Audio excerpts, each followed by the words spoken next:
Assalamu alaikum viewers. I am Afifa Aman from Humanities and Social Sciences Department with another episode of our program Danish Kada. We named this program Danish Kada on suggestion of our worthy faculty member Sir Mahmoodul Hassan. Today we have him in studio and we will ask him about his life and different aspects of life because he is a very special person. You will get to know that how he is special. Let's talk to him. Sir, welcome to the show. Thank you very much. سر سب سے پہلے میں آپ سے یہی پوچھنا چاہوں گی آپ کی سجیشن کے حوالے سے کہ دس شوز کہ آپ کا بہت لٹریچر میں ماشاء اللہ ایک نظر ہے اور انٹرسٹ ہے. کائنڈلی بتائیے گا آپ نے کیسے سجیسٹ کیا یہ نام اور اسی کے لیے انفیکٹ ہم پورا پروگرام ڈیڈیکیٹ کر رہے ہیں آج. سب سے پہلے تو بہت شکریہ فیفا آپ نے انوائٹ کیا اور obviously it's an honor for me to be part of the program. اور department of humanity and social science جو ہے وہ میرا یہ خیال ہے کہ ایک ایسا ڈپارٹمنٹ ہے جو دانش پھیلانے کی کوشش کر رہا ہے, ایک ایسا ڈپارٹمنٹ جو عقل, فہم اور فراست کو بکھیرنے کی کوشش کرنا چاہتا ہے اور کر رہا ہے. تو میرا خیال تھا کہ یہ نام جو تھا بہت عرصے سے میرے دماغ میں تھا یہ نام کہ ایسا کوئی نام کسی اچھے پروگرام پر رکھنا چاہیے. اگر آپ جنرلی دیکھیں تو ہمارے میڈیا میں کوئی پرائم ٹائم, کوئی سنڈے ٹائم, کوئی انرجی ٹائم, کوئی لائیو ود فلان, لائیو ود یہ اور لائیو ود وہ چل رہا ہوتا ہے. تو میرا خیال ہے کہ جب آپ بہت سنجیدہ گفتگو کرنا چاہیں اور آپ کی خواہش ہو کہ آپ لوگوں کی اٹینشن گین کریں اور آپ ایک مختلف کام کریں تو پھر آپ کو نام بھی اسی حساب سے ذرا منفرد اور مختلف رکھنا چاہیے. Department of humanity and social science مجھے اس ڈپارٹمنٹ میں کام کرتے ہوئے اب کافی وقت گزر گیا, لیکن میرا یہ خیال ہے کہ ہمارے ڈپارٹمنٹ میں جو چیز سب سے زیادہ ایکٹیولی ہم کر رہے ہیں اور کرنا چاہتے ہیں وہ ہے معاشرتی اقدار کا پھیلانا. سوشل سائنس ہم اسے یا ہیومینٹی اینڈ سوشل سائنس اسی لیے کہتے ہیں کہ یہ معاشرے کی نمائندگی کرے یا معاشرے کی اقدار اور معاشرے کی ویلیوز کو اسٹیبلش کرنے میں اپنا کنٹریبیوشن پلے کرے. وہ اکثر ایک شعر میں پڑھا کرتا ہوں, غالباً احمد فراز کا ہے کہ شکوائے ظلمت شب سے تو کہیں بہتر تھا اپنے حصے کی کوئی شمع جلاتے جاتے. تو ہم نے اپنے حصے کی جو شمع جلانی تھی اس شمع میں نے سوچا میں بھی تھوڑا سا کردار ادا کروں اور اس کا نام ہی ایسا تجویز کر دوں کہ وہ شمع جلتی رہے. سر ہماری بہت خوش قسمتی ہے کہ ہمیں اتنا خوبصورت نام آپ کی سجیشن پہ ملا. Sir back to your intro, جیسے کہ میں نے کہا کہ آپ you are like blind by birth, لیکن آپ نے اپنی اس ڈسیبلٹی کو کبھی بھی اپنی ایبلٹیز پہ حاوی نہیں ہونے دیا. تو یہ ہمارے لیے ایک بہت بڑی انسپریشن ہے. اس کے معاملے میں میں کچھ جاننا چاہوں گی کہ کس طرح سے آپ نے اس مقام تک آپ پہنچے اور اپنی تعلیم مکمل کی اور آپ ماشاء اللہ 1998 سے پڑھا رہے ہیں. تو کائنڈلی اس کے بارے میں کچھ بتائیے گا. عفیفہ, میں کل ہی اپنے ایک دوست کو بتا رہا تھا کہ میری جو ٹویٹر پہ پروفائل ہے اس میں نے ایک جملہ لکھا ہوا ہے, disability is a challenge never had been a barrier here. تو اگر آپ ڈسیبلٹی کو چیلنج بنا لیں, چیلنج کوئی بھی ہو, زندگی میں کوئی بھی چیلنج ہو آپ کے سامنے ہو, I mean let's forget about the disability, زندگی میں کوئی بھی چیلنج ہو, اس چیلنج کو نمٹنے کے لیے جو چیز سب سے زیادہ امپورٹنٹ ہوتی ہے وہ ہوتی ہے کہ آپ بیریئرز کو اوور کم کریں, پھر آپ اس چیلنج کو میٹ کرتے ہیں. تو میرے کیس میں بیریئرز بہت سارے تھے اور بہت سارے ایسے ڈیزاسٹرز تھے جن کو مینیج کرنا اتنا آسان تھا نہیں. اس میں سب سے پہلے تو ڈیفینیٹلی میری فیملی کا کنٹریبیوشن تھا, میرے پیرنٹس کا. میری مرحومہ والدہ محترمہ جو تھیں انہوں نے ظاہر ہے اپنی زندگی کے بیسٹ جو مومنٹس تھے اور جو بیسٹ انرجی تھی وہ میرے اوپر سپینڈ کی. اور پھر اس کے بعد اس میں بھی کوئی سیکنڈ اوپینین نہیں ہے کہ والد محترم جو ہیں انہوں نے ہمیشہ ساتھ دیا, ساتھ کھڑے ہوئے. مشکل اوقات میں بھی مجھے یاد ہے میں میٹرک کے ایگزامس کی تیاری کر رہا تھا تو ابو جاتے تھے آفس. ایک دفعہ انہوں نے کہا کہ تم اپنے پڑھنے کا کوئی اسکیجول مرتب کرو. تو میں نے انہوں نے کہا ٹھیک ہے ہم اس طرح کریں گے کہ ہم کل 2 بجے سے پڑھیں گے. اچھا وہ انہوں نے میری بات سن لی اور خاموش ہو گئے. اگلے دن صبح 9 بجے میرے ابو کے ہاتھ میں کتاب تھی میری پڑھنے کے لیے. وہ مجھے کہتے ہیں آ جاؤ پھر بیٹا پڑھتے ہیں. تو میں نے کہا جی 2 بجے. یار میں نے تو سمجھا تھا 9 بجے تم نے کہا ہے, تو 9 بجے ان کے آفس جانے کا ٹائم تھا, but he was sitting there grabbing a book and ready to read it out for me. تو مجھے ہمیشہ ریڈرز کی ضرورت پڑتی تھی, معاونت کی ضرورت پڑتی تھی, ہیلپ کی ضرورت پڑتی تھی, اسسٹنس کی ضرورت پڑتی تھی. تو اس میں جو سب سے پہلا کنٹریبیوشن تھا وہ ڈیفینیٹلی فیملی کا تھا. اس کے بعد پھر جو میں اکثر کہا کرتا ہوں کہ آپ کا جو بہت قیمتی اثاثہ ہوتا ہے اور جو آپ کا شاید سرمایہ حیات ہوتا ہے وہ آپ کے دوست ہوتے ہیں. اور تکلف کو بھی اخلاص سمجھنے سے ہر دوست جو ہے وہ ہاتھ میں لانے والا دوست تو ہوتا نہیں. اور دوست آپ کے وہ لوگ ہوتے ہیں جن کا آپ کی زندگی میں ڈیفینیٹلی بہت سارا اثر ہوتا ہے اور بہت سارا کنٹریبیوشن ہوتا ہے, بہت سارا کردار ہوتا ہے. تو میں اس معاملے میں بہت خوش قسمت رہا. میرے بہت اچھے دوست 5-7 دوست ایسے تھے جن کا اگر میں نام لینا چاہوں تو شاید پھر کسی ایک کے ساتھ زیادتی ہو جائے, لیکن یہ وہ لوگ تھے جنہوں نے میرا خیال ہے میری بلڈنگ, ایک ہوتا ہے nation building process, social science والے بڑی اچھی طرح جانتے ہیں, اور دانش کدا کے دوست جو ہیں وہ اس بات کو بڑی اچھی طرح سمجھتے ہیں کہ نیشن بلڈنگ پروسیس کس کو کہتے ہیں. یہاں جو ایشو تھا وہ انڈیویجول بلڈنگ پروسیس تھا, کیونکہ نیشن تبھی بنے گی جب اگر آپ انڈیویجول کو بلڈ کر لیں گے.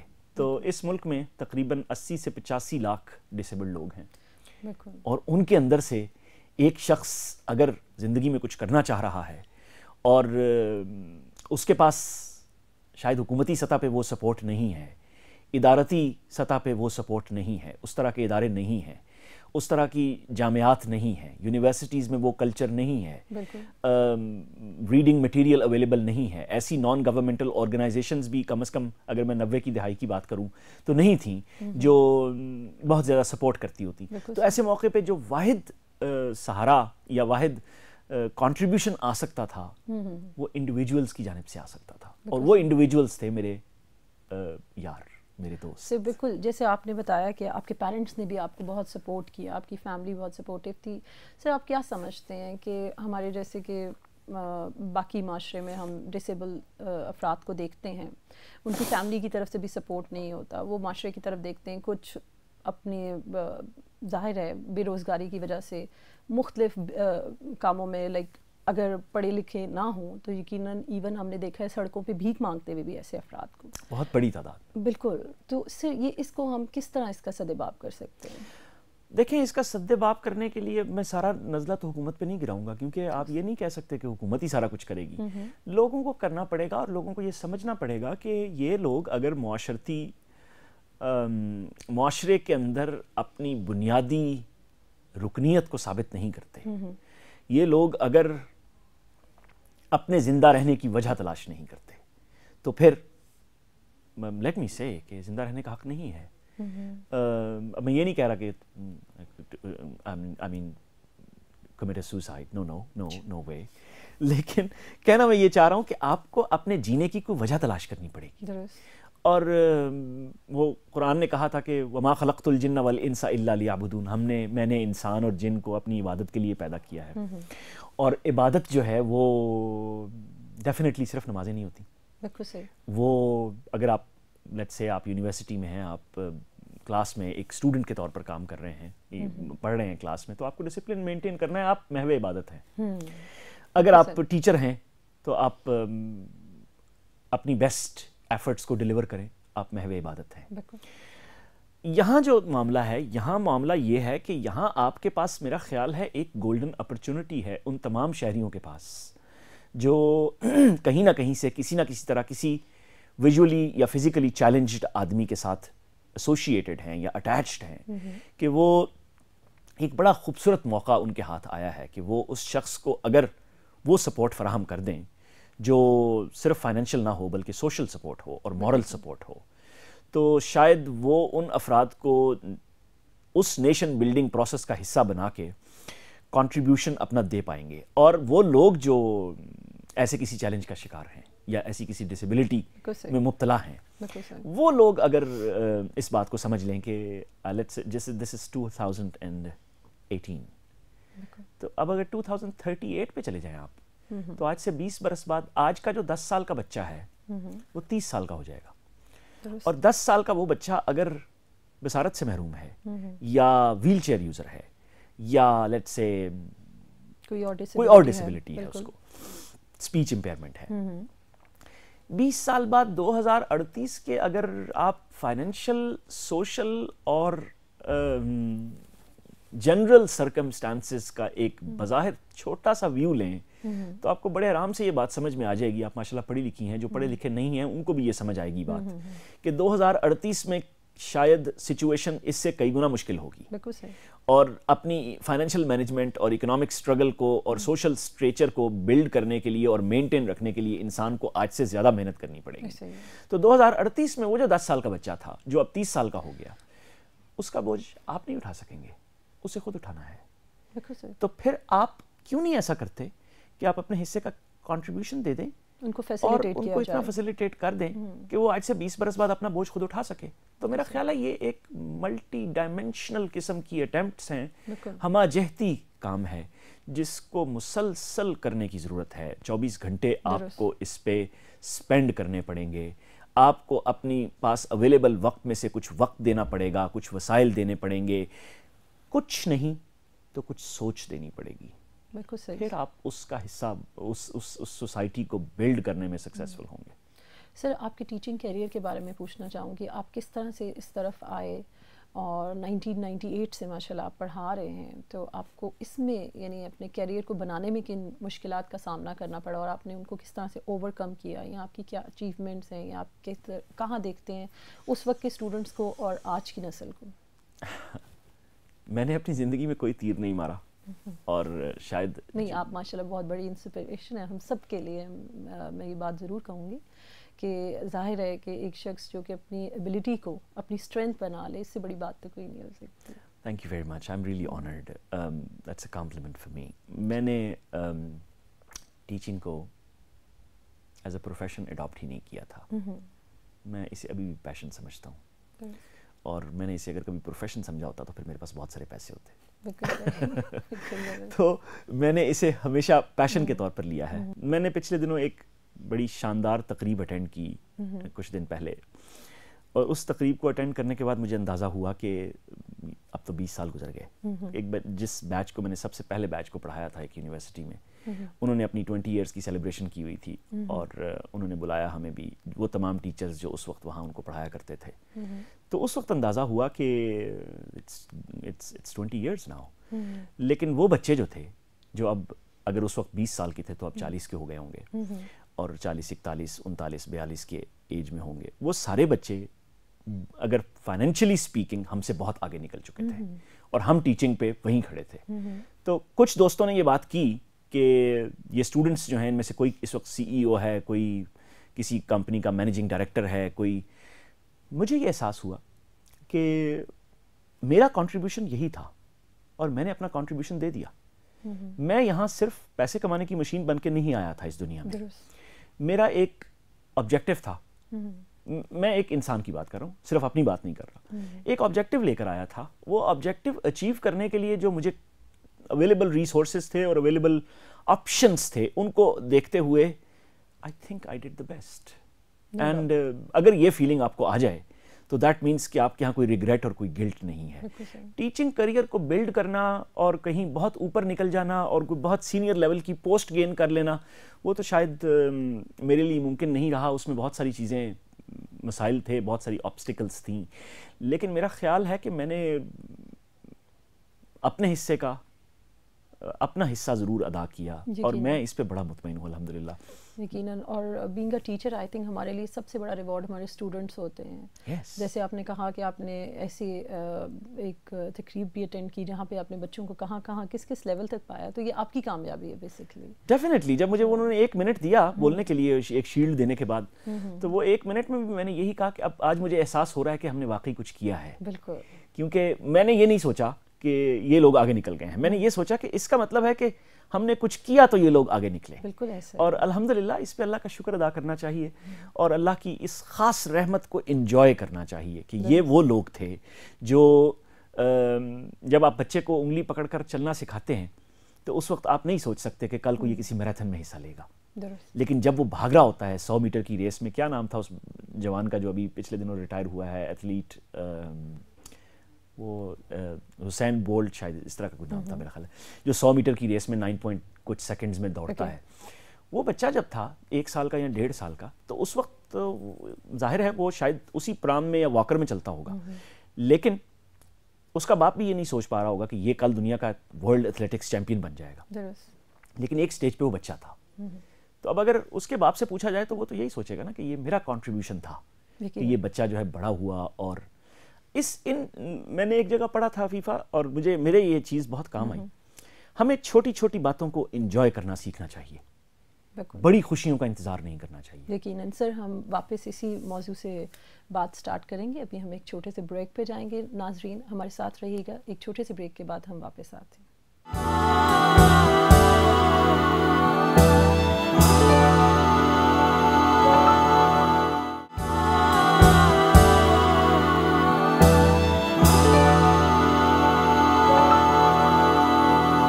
Welcome back. بریک پہ جانے سے پہلے سر ہم بات کر رہے تھے کہ کس طرح اساتذہ اون کرتے ہیں اپنے اسٹوڈنٹس کو, یا we are just like parents actually, the spiritual parents, the name that has been used for the teachers. So آپ سمجھتے ہیں کہ اسٹوڈنٹ سے بھی آپ کو اسی طرح سے ریوارڈ ملتا ہے اس چیز کا؟ دیکھیں, اگر تو ہم تنقید یا شکایات کرنا چاہیں تو ہمارے پاس ایک پنڈورا باکس ہوگا, اور بہت ساری باتیں ہم کر سکتے ہیں کہ نہیں کل کے بچے بہت اچھے تھے, آج کے اچھے نہیں ہیں, کل بچے بہت پڑھتے تھے, آج نہیں پڑھتے, کل کے بچے بہت اوبیڈینٹ تھے, آج نہیں ہیں. ایسی بہت ساری باتیں ہم کر سکتے ہیں. لیکن اگر آپ پیچھے جائیں, میں اپنی یونیورسٹی لائف کی طرف جاتا ہوں. جب میں پڑھتا تھا, آتش جوان تھا, تب بھی یہی باتیں سننے کو ملتی تھی. اساتذہ ایسی ہی باتیں کرتے تھے. تو میرا خیال ہے اس رویے کو تبدیل کرنے کی ضرورت ہے. ہر دور کے اپنے تقاضے ہیں, اور ہر دور کی اپنی ضروریات ہیں, اور ہر وقت میں مختلف نوعیت کی گروتھ کے چانسز ہیں. ٹیکنالوجی ہے, نسلوں کے پاس, لوگوں کے پاس مختلف اپرچونٹیز ہیں. 1995 یا 90 میں مکی ماؤس دیکھ کے بچے خوش ہو جاتے تھے. 2000 میں جا کے وہی بچے جو تھے وہ شاید اگلی سٹیج پہ چلے گئے. پھر 2010 کے بچے جو تھے وہ ان کے پاس غالباً ٹام اینڈ جیری میں کوئی چارم نہیں تھا. پھر اگر آپ آج کے 2.5 یا 3 سال کے بچے کو دیکھیں گے تو وہ بچہ جو ہے وہ اس کے ہاتھ میں آپ ٹیبلٹ دیں گے. میں اگر دیکھتا ہوں تو بچے بعض اوقات موبائل کے اندر سے یوٹیوب ایسے نکالتے ہیں کہ وہ مجھے نہیں پتا ہوتا کہ اس موبائل میں یوٹیوب ایکچولی تھا کہاں. تو ٹیکنالوجی نے چیزوں کو اس طرح ایڈوانس کر دیا ہے. آپ اسٹوڈنٹس پہ کرٹیسزم نہ کریں. ان بچوں نے اپنے پاس اویلیبل اپرچونٹیز کو ایکسپلائٹ کرنا تھا, وہ کر رہے ہیں. اور ہمیں بحیثیت ادارہ اور بحیثیت انڈیویجول اپنا کنٹریبیوشن دینا تھا, جو میں بار بار بات کر رہا ہوں. ہم اپنا کنٹریبیوشن دے رہے ہیں اور اسے ہمیں لیول آف سیٹسفیکشن تک لے کے جانا ہے. وہ اگر آپ کرتے رہیں گے تو چیزیں ٹھیک رہیں گی. اسٹوڈنٹس کل بھی ایسے ہی تھے, آج بھی ایسے ہی ہیں, ہم بھی ایسے ہی تھے. بالکل صحیح. سر مجھے یہ لگتا ہے کہ آج کے دور میں ہمارے بچوں کے پاس زیادہ فیسلٹیز ہیں, زیادہ آپشنز ہیں, زیادہ ایکسپوجر ہے, لیکن ماشاء اللہ اس کے باوجود وہ بہت اچھے سے لے کر چل رہے ہیں ان سب چیزوں کو. ظاہر ہے ٹیکنالوجی نے ان کو بہت زیادہ ایکوپ کر دیا ہے. ان کے اوپر بہت ذمہ داری آ گئی ہے, اور اس ذمہ داری کے ساتھ ساتھ اپنی پڑھائی کو مینٹین کرنا, اچھے گریڈس لینا, تو یہ ایک بہت بڑی بات ہے. میں آپ کو چھوٹا سا واقعہ ایک سناتا ہوں. مجھے اردو لٹریچر پڑھنے کا بہت شوق تھا, اور اردو لٹریچر جو تھا وہ میری ایکسیس میں نہیں ہوتا تھا, اس لیے کہ مجھے ہمیشہ کسی کو ڈھونڈنا پڑتا تھا مجھے پڑھ کے سنائے. پھر ایک سٹیج آئی کہ کچھ کیسٹس ملنا شروع ہوئے, آڈیو کیسٹس, اردو کی ریکارڈنگز. 1-2 آرگنائزیشنز نے ریکارڈ کرنا شروع کی. کچھ چیزیں میں نے پڑھی, سنی ان سے. پھر ایک سٹیج آئی کہ میرے ہاتھ میں کمپیوٹر آ گیا, اور میں نے کمپیوٹر جب چلانا شروع کیا تو انگریزی میں تو سب کچھ ملتا تھا, اردو میں کچھ نہیں ملتا تھا. پرسوں میں نے پہلا اردو کالم اپنے اسمارٹ فون پہ اپنے سافٹ ویئر کے تھرو ریڈ کیا. تو وہ جو فیلنگ تھی پرسوں شام کو, اسے میں الفاظ میں شاید ایکسپریس نہیں کر سکتا. میں نے ایک دفعہ اسی طرح اپنی ایک کلاس فیلو کو کہا کہ مجھے دیوان غالب پڑھنے کا شوق ہے. اس بیچاری اللہ کی بندی نے مجھے دیوان غالب پڑھ کے سنانا شروع کر دیا. چند دن ہم ہر روز چند منٹ دیوان غالب میں سے کچھ غزلیں وہ مجھے پڑھ کے سنایا کرتی تھی. سمجھ شاید اس کی میں بھی نہیں آتی تھی, میری میں بھی نہیں آتی تھی. کچھ دن گزرے تو میں نے اسے کہا مجھ سے سن لو کہیں سے. تو وہ اس نے 2-4 جگہ سے پوچھا مجھے, میں نے سنا دیا. ماشاءاللہ. اچھا, اب وہ اس بات پہ بحث شروع ہو گئی کہ you already had it, you just wasted my time. تو میں اسے کہا کرتا تھا کہ نہیں, ایسا نہیں تھا. اس میں میرے ایک اور کلاس فیلو بھی انوالو تھے اسی ریڈنگ میں, اسی نشست میں. انہوں نے بھی مجھے کچھ غزلیں پڑھ کے سنائی. تو ٹیکنالوجی آپ کو چیزیں دیتی ضرور ہے, لوگ اس کا بنیادی حصہ ہوتے ہیں. یعنی اگر لوگ نہیں ہوں گے اور لوگ اسے استعمال نہیں کریں گے اور لوگ اسے انجوائے نہیں کریں گے یا لوگ اس سے کچھ گین نہیں کریں گے تو وہ ٹیکنالوجی جائے بھاڑ میں, اس کا کوئی فائدہ نہیں. بالکل. the very next question in fact that I would really like to talk about, that is your interest in information technology beside your political and media studies analysis. So sir, please elaborate that. میں computer کو اپنی سہیلی کہا کرتا ہوں ابھی بھی. صحیح. اور کہتا ہوں کہ یہ وہ چیز ہے جو جس نے میری ڈسیبلٹی میں مجھے شاید اس کو سہنے کا حوصلہ دیا ہے. Kind of assistance. اور میں بہت شروع کے کمپیوٹر یوزرز میں سے تھا پاکستان کے اندر, بلائنڈ کمپیوٹر یوزرز. اب تو ماشاءاللہ بہت سارے ہیں اور ہمارے آج کے بچے جو ہیں وہ ہم سے بہت آگے نکل گئے. لیکن اور خوشی ہوتی ہے ان کو دیکھ کے, اور دل چاہتا ہے کہ یہ لوگ ہمیں کچھ سکھائیں. وہ وقت جو تھا جب میں نے کمپیوٹر چلانا شروع کیا اور انفارمیشن ٹیکنالوجی کی طرف آنا شروع ہوا, تو مجھے یاد ہے میں نے جب اپنا پہلا ای میل اکاؤنٹ بنایا تو اگر میں کسی کو اپنا ای میل اکاؤنٹ بتاتا تھا تو کہتا تھا یہ میرا ای میل اکاؤنٹ ہے اور یہ ہے اس کا پاسورڈ. تو اتنی ریئلائزیشن شاید نہیں تھی کہ پاسورڈ نہیں بتانا. لیکن پھر انفارمیشن ٹیکنالوجی میری زندگی میں بہت اہم کردار ادا کرتی رہی. میں نے اسمارٹ فون, مجھے یاد ہے میں نے جب اسٹیو جابس کی ایک اسٹیٹمنٹ دیکھی کہ ایپل آج کے بعد کوئی ایسی اکوپمنٹ نہیں بنائے گا جو ایکسیسیبلٹی اسٹینڈرڈس پہ پوری نہیں اترے گی, تو میں نے سنا کہ ٹچ اسکرین فونز جو ہیں وہ اب بلائنڈ لوگ یوز کر سکتے ہیں. تو اس وقت میری اسٹیٹمنٹ یہ تھی کہ یہ بکواس ہے, یہ بلائنڈنس کے ساتھ ٹچ اسکرین فونز جن پہ بٹنز بھی نہ ہوں اس کو کیسے ہم یوز کریں گے. تو پھر ایک سٹیج آئی, میں جب امریکہ میں تھا تو میں نے آئی فون لے لیا اور آئی فون چلانا شروع کیا.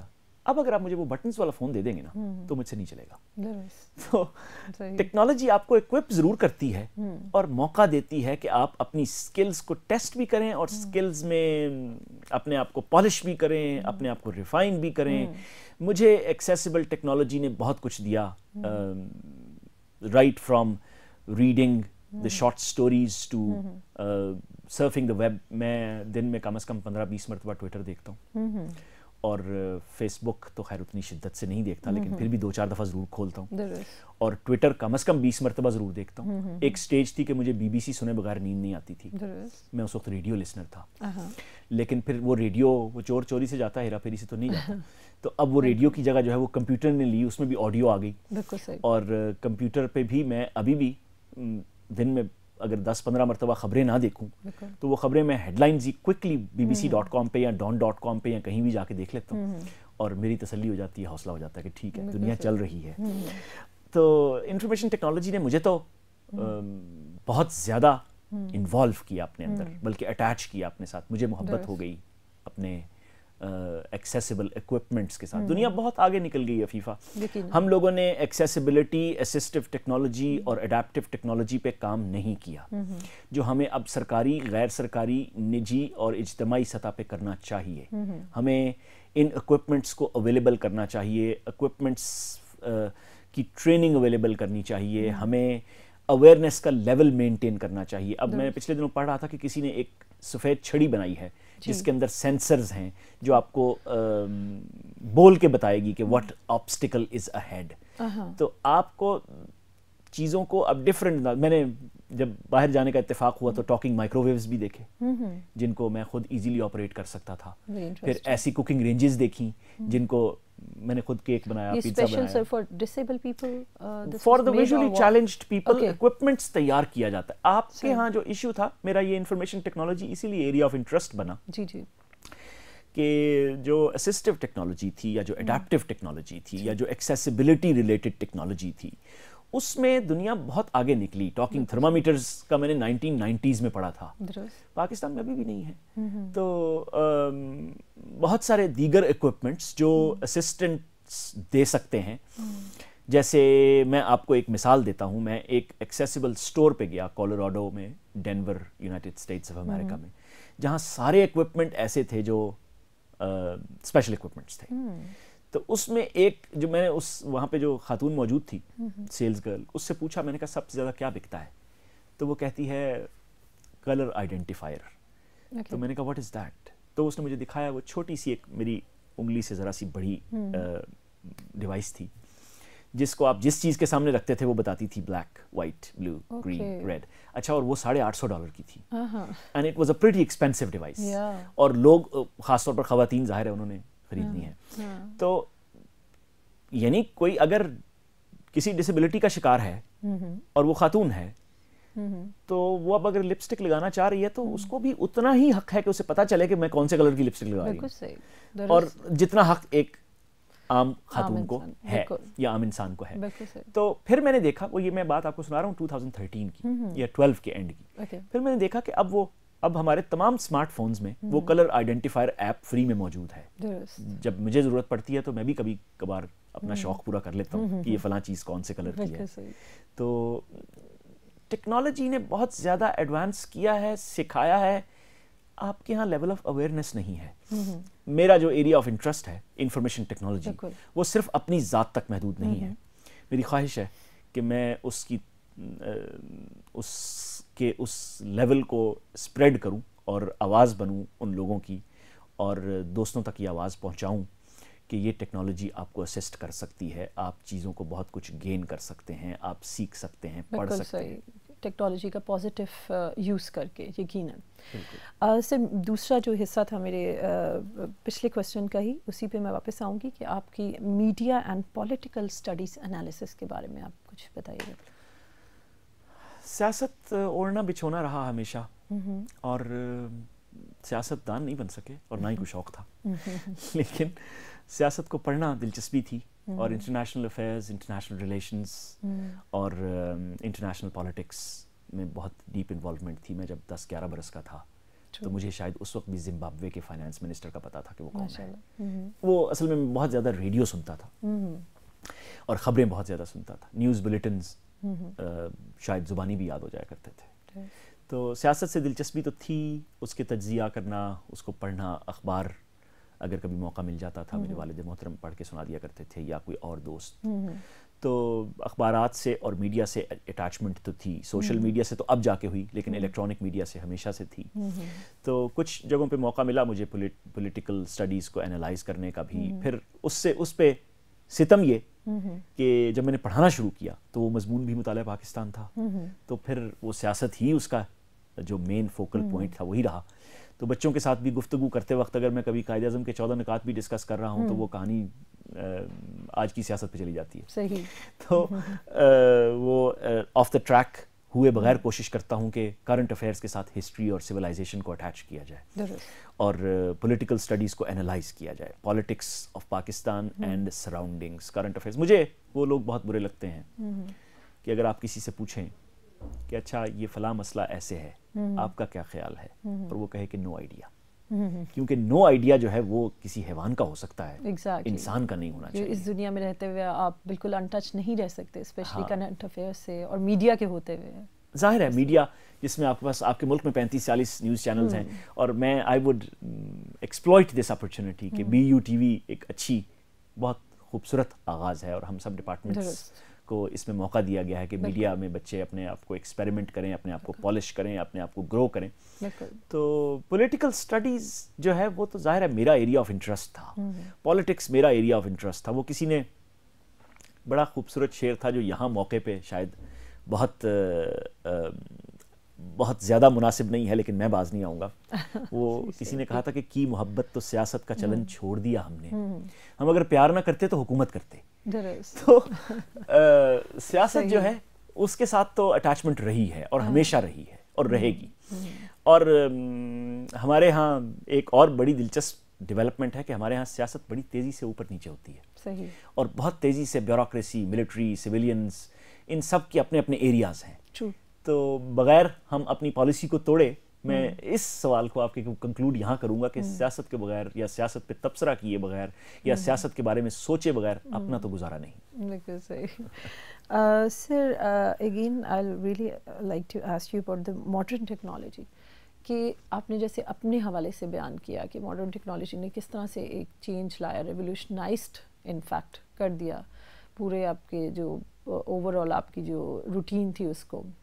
You have now mobile, you have every thing around, کہ آپ اس کو ایزیلی ایکسیس کر سکتے ہیں کسی بھی انفارمیشن کو بھی. تو آپ سمجھتے ہیں کہ ہمارے دوسرے اداروں میں جہاں پہ ڈسیبل افراد موجود ہیں, کیا ان کو یہ فیسلٹیز حاصل ہیں, یا ہم ان کو کیسے فیسیلیٹیٹ کر سکتے ہیں؟ میرا خیال ہے اس پہ اداروں کو تھوڑا سا کام کرنا پڑے گا, تھوڑا سا بیانڈ دا وے جا کے کچھ اسپینڈنگز کرنی پڑیں گی, کچھ ٹریننگ سیشنز منعقد کرنے پڑیں گے. بچوں کے پاس آج کل اگر کوئی ڈسیبلٹی کے ساتھ کوئی اسٹوڈنٹ آتا ہے تو اس کے پاس شاید انفارمیشن تو ہے لیکن اتنے ریسورسز نہ ہوں, اور اگر ریسورسز ہوں تو اتنی فہم و فراست نہ ہو کہ میں اس کو ایکسپلوئٹ کیسے کر سکتا ہوں یا سمجھ کیسے سکتا ہوں. تو آپ کو, میرا خیال ہے کہ تمام جامعات اور کالجز اور سکولز کو انکلوسیو ایجوکیشن کے ساتھ ساتھ کوشش کرنی چاہیے کہ ٹیکنالوجی کو پرووائڈ کرنے سے لے کے ٹیکنالوجی کو سکھانے تک کے ارینجمنٹس کریں. تھوڑا سا جیسے میں نے پہلے عرض کیا تھا کہ اگر آپ کے ملک میں اس وقت ورلڈ ہیلتھ آرگنائزیشن یہ کہہ رہی ہے کہ 8 سے 10% لوگ جو ہیں وہ کسی نہ کسی ڈسیبلٹی کا شکار ہیں آپ کے ملک میں. 8 سے 10% اگر ہیں تو اس کا مطلب ہے کہ تقریباً 2 کروڑ لوگ. It's a huge number, hell of a number. تو آپ کو اس پہ کام کرنا پڑے گا, اور پھر اگر equal distribution of the resources کی بات کریں تو اس کا مطلب ہے کہ آپ کا 10% بجٹ ڈسیبلٹی پہ جانا چاہیے, جو کہ نہیں جا رہا, اور میرا جو اپنا خیال ہے 0.1% بھی نہیں جا رہا. تو کیونکہ سر ہم نے ریسنٹلی دیکھا تھا کہ ایک پروٹیسٹ ہو رہا تھا سی ایم ہاؤس کے باہر by disable people, they wanted to have a security for their job and everything, but still اس کو اتنا سیریسلی نہیں لیا گیا کہ ہر مہینے کے بعد مسلسل یہ کام چل رہا تھا. مظاہرے یقیناً رزلٹ اورینٹڈ ہوتے ہیں, لیکن اصل میں سب سے زیادہ چیز جو امپورٹنٹ ہے وہ اداروں میں انڈرسٹینڈنگ ہے. جیسے اب بحریہ یونیورسٹی کو ہم لے لیتے ہیں. بحریہ یونیورسٹی نے مجھے پچھلے 18 سال سے برداشت کیا ہوا ہے. تو میں تو یہ کہتا ہوں کہ اس ادارے میں کم از کم یہ لیول آف اویئرنیس تھا کہ یہ آدمی اپنی ڈسیبلٹی کے باوجود ہمارے سٹینڈرڈز پہ پورا اترتا ہے اور کر سکتا ہے یہ کام. تو یہ لیول آف انڈرسٹینڈنگ اگر بحریہ یونیورسٹی میں تھا تو اس کا مطلب ہے کہ دوسرے اداروں کو بھی یہ انڈرسٹینڈ کرنا پڑے گا. میں سن 2000 جون سے یہاں وزٹنگ فیکلٹی ممبر تھا, اور 2007 میں پھر پرماننٹ فیکلٹی ممبر ہوا. اب 11 برس مجھے گزر گئے یہاں پہ تقریباً ایز اے پرماننٹ فیکلٹی. تو میں اس کا کریڈٹ سارے کا سارا اپنے آپ کو نہیں دیتا, اس کا بہت سارا کریڈٹ, بلکہ شاید بہت زیادہ کریڈٹ بحریہ یونیورسٹی اور پھر eventually department of humanity and social science کو جاتا ہے کہ ان کو یہ سمجھ آ گئی کہ یہ آدمی ان افیکٹو, غیر مفید اور یوزلیس نہیں, یہ کچھ نہ کچھ کر سکے گا. تو they have given me the opportunity. تو اس میں یہ تالی بھی دونوں ہاتھوں سے بجی, اکیلا میں نہیں بجاتا رہا اسے. تو آپ کو وہ ول پیدا کرنی پڑے گی اداروں کے اندر, اور خالی ریزسٹنس, ریئیکشن, پروٹیسٹس وہ نہیں کام آتے. آپ کو سوسائٹی کے اندر ایک رضامندی پیدا کرنی پڑے گی, یہ ارادہ پیدا کرنا پڑے گا کہ یہ لوگ زندگی میں کچھ نہ کچھ کرنے کی صلاحیت رکھتے ہیں. یقیناً. لیکن سر ہر ایک کی اپنی ایک ایبلٹی, ڈسیبلٹی کے باوجود ایک ایبلٹی ہوتی, اس کو کیسے آئیڈینٹیفائی کیا جا سکتا ہے؟ جیسے آپ نے ٹیچنگ کو یقیناً آپ نے فیل کیا ہوگا, جیسے آپ نے کہا کہ میں نے اس کو ایز اے پروفیشن نہیں لیا, تو کس طرح سے یہ چیز ایکسپلور کر سکتے ہیں اپنے اندر ڈسیبل لوگ؟ پھر وہی بات ہے, آپ کو بہت گراس روٹ لیول پہ کام کرنا پڑے گا, بہت نیچے سے چیزیں اٹھانی پڑیں گی. مجھے 3-4 دن پہلے ایک خاتون کا فون آیا, میں انہیں نہیں جانتا تھا. انہوں نے مجھے کہا میری ایک کزن ہے جو کہ بلائنڈ ہے, اور شی از 17 اور 18. تو میں آپ کو فون اس لیے کر رہی ہوں کہ میں نے کہیں پڑھا تھا یا کہیں دیکھا ہے کہ آپ کچھ کام کر رہے ہیں ڈسیبلٹی کے لیے, تو پھر میں نے آپ کا نمبر فیس بک سے تلاش کیا اور آپ کو کال کی. تو آپ اس بچی کے لیے کیا کر سکتے ہیں؟ میں نے اس سے مزید انفارمیشن لی, کچھ تھوڑی سی گفتگو کی اور پوچھا کہ اچھا اس بچی کے فادر کیا کرتے ہیں, اس کے مدر کیا کرتی ہیں, یا ان کا فائنینشیل سٹیٹس کیا ہے. تو پتہ چلا کہ they were quite reasonably financially strong, لیکن انہوں نے اپنی بچی کو اسکول نہیں بھیجا. اچھا, پھر میں نے اس خاتون سے کہا کہ اس طرح کرو کہ میری اس کی ابا سے بات کرواؤ. اور اسے کہو مجھے کال کرے. اگلے دن اس خاتون کی مجھے دوبارہ کال آئی, وہ کہتی ہے اس کے ابا آپ سے بات کرنے کے لیے تیار نہیں ہیں, اس لیے کہ وہ یہ کہتے ہیں کہ اس بچی نے کیا کرنا ہے. میں نے پھر اس خاتون کو تھوڑا سا سمجھایا اور شام کو اس کے ابا کی مجھے کال آ گئی. میں نے ان سے بات کی بڑی تفصیل سے, ایونچولی میں نے ان کو کنونس کیا کہ اپنی بچی کو پڑھائی کی طرف لے کر آئیں, اور کل آپ ہوں نہ ہوں تو یہ بچی جو ہے آپ کے پاس ٹھیک ہے پیسے ہیں, لیکن اس کا مطلب یہ نہیں کہ یہ بچی جو ہے یہ برڈن ہی رہے اور ڈپینڈنٹ ہی رہے اپنی فیملی کے اوپر. She should move on, she should manage the things.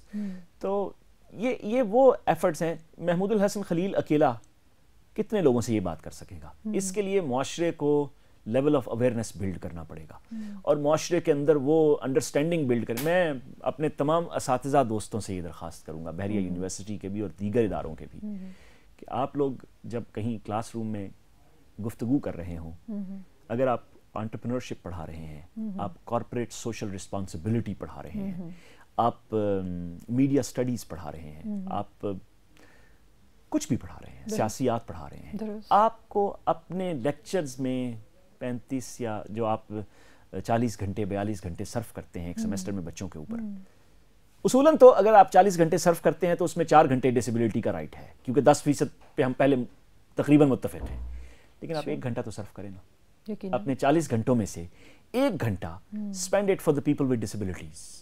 If you have a disabled student, fine. If you don't, still fine.